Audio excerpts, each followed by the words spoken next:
The featured company is a paid client of Proactive Group Holdings, and this recording is disseminated by Proactive on its behalf. Millennial Potash, because this is one of the few projects in the world, potash projects, that actually happen to be on the coast, and this on the Atlantic coast. So again, if you look at almost any other competitive project, be it in the US or in Brazil, let alone in Africa, we will be actually in a much better position.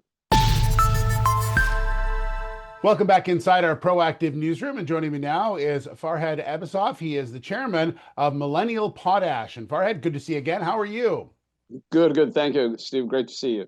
Yeah, I know the company has some news out today, and we'll talk about it in just a second. But potash was in the news very much yesterday, more so for fertilizer because of what U.S. President Donald Trump had to say when he was meeting with some U.S. farmers just about the world and what's happening with fertilizer and potash as well. So maybe you can sort of pick up and explain to everyone a little bit about the market and how it works and where most of it comes from. Yeah, Steve, absolutely. So look, I mean, President Trump obviously threatened some potential sanctions, or not sanctions, or tariffs on Canadian fertilizers. But I think it's kind of important to understand why he said that. Obviously, this was said during this announcement of massive aid package for farmers in the U.S., and that's again to kind of alleviate the pressures, inflation pressures that a lot of U.S. consumers are obviously feeling in supermarkets.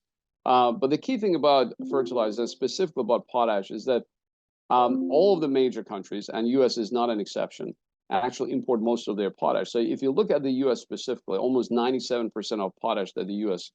Farmers use is imported. Now, most of it obviously comes from Canada, but believe it or not, last year, for example, the U.S. imported about 1 million tons of potash from Russia as well, and some other countries, from the Middle East and so forth. So that is the most important part of it. So in other words, a lot of governments, including the U.S. government, actually have come to realize that, look, if we're talking about food security, if we're talking about diversifying a lot of different, critical mineral supply chains, then potash specifically is one of the most important things. Of course, fertilizers too, but specifically potash.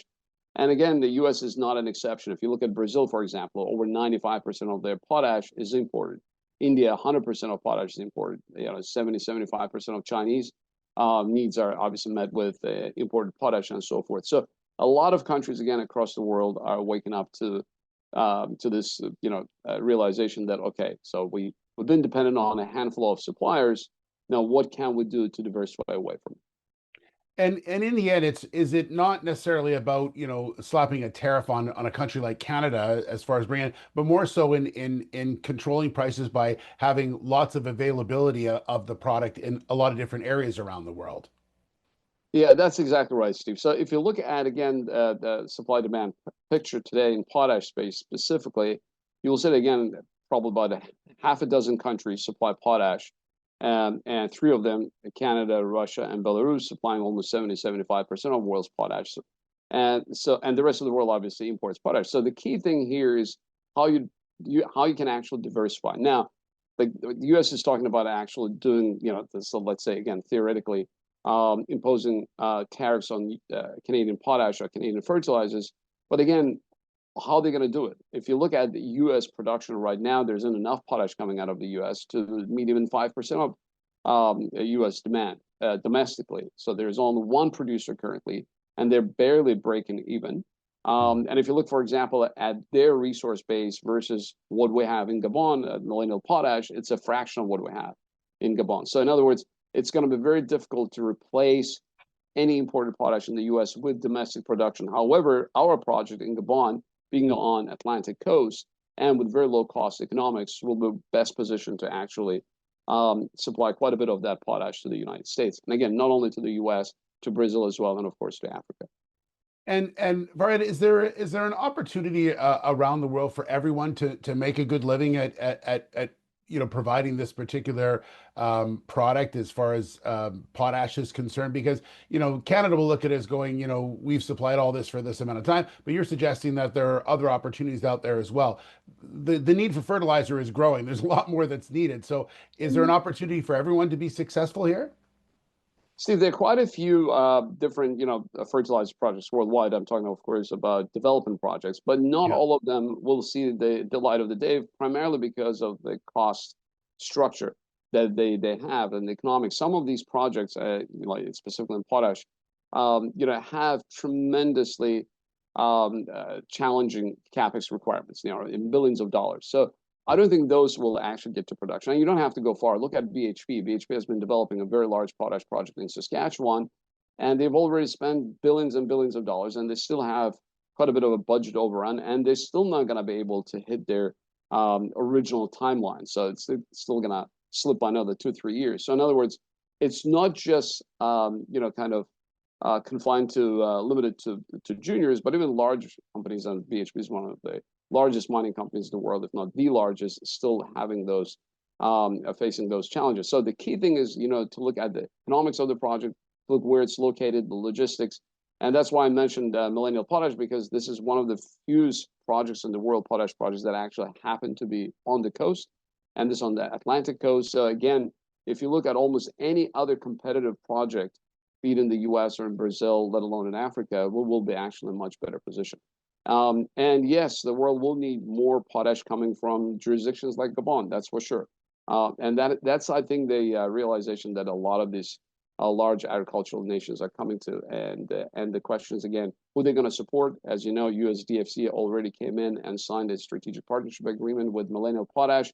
So we have US government support at this point. And we think going forward, especially with all these issues facing now United States and the U.S. agriculture sector, I think we'll have a much better chance of getting this project financed in the next few months as well. Okay, and speaking of the project, you also announced today you've initiated your environmental and social impact assessment, another key step in getting towards that point. Yes, Steve, you remember last time we had a conversation, we're talking about MRE increase. So we increased our resource dramatically. And since then, we basically transitioned now into the development stage. So, the environmental and social studies. So that was the first step towards that. Next, we're going to announce bankable feasibility study launch.